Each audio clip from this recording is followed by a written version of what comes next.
Hello बच्चों। तो चलिए इस प्रश्न को पढ़ते हैं। प्रथम सिद्धांत से x के सापेक्ष अवकलज ज्ञात कीजिए 1/x²। तो यहाँ पर देखो हमें 1/x² का प्रथम सिद्धांत से x के सापेक्ष अवकलज ज्ञात करना है। तो प्रश्न में आगे बढ़ने से पहले इस प्रश्न से संबंधित जो मुख्य उदाहरण है उसकी हम चर्चा कर लेते हैं। तो देखो मुख्य उदाहरण हम जानते हैं कि प्रथम सिद्धांत से जो अवकलज के लिए सूत्र होता है, प्रथम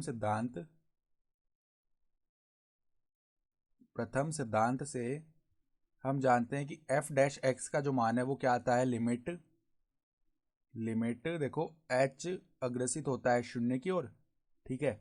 और यहाँ पे क्या होता है, f(x+h) माइनस में f(x) बट्टा में h, ये सूत्र होता है।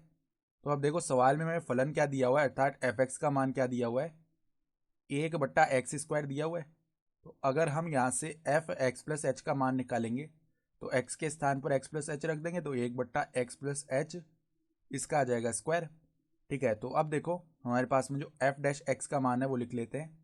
तो लिमिट h अग्रसित होगा शून्य की ओर, यहाँ पर क्या आ जाएगा 1/x+h का स्क्वायर, माइनस में देखो f(x) का मान है 1/x² और बट्टा में क्या चलता है, h चलता है।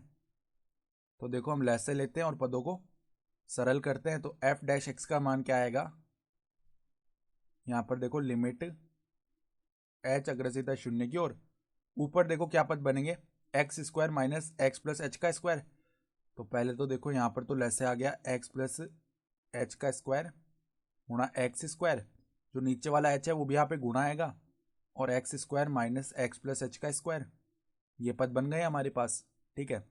तो अब देखो यहाँ पर वर्गों को खोलते हैं हम। तो लिमिट h अग्रसित होगा शून्य की ओर, x² माइनस इसका हम वर्ग खोल लेते हैं a+b के स्क्वायर से। तो a² प्लस b² प्लस में 2a भी होता है, माइनस से गुणा करते हुए चलेंगे। तो -x² माइनस में यहाँ पे h² माइनस में 2hx बट्टा में देखो बट्टा में h गुणा में x, देखो h यहाँ पर x+h का स्क्वायर, ठीक है, x+h का स्क्वायर गुणा में x², ये आ जाएगा, ठीक है।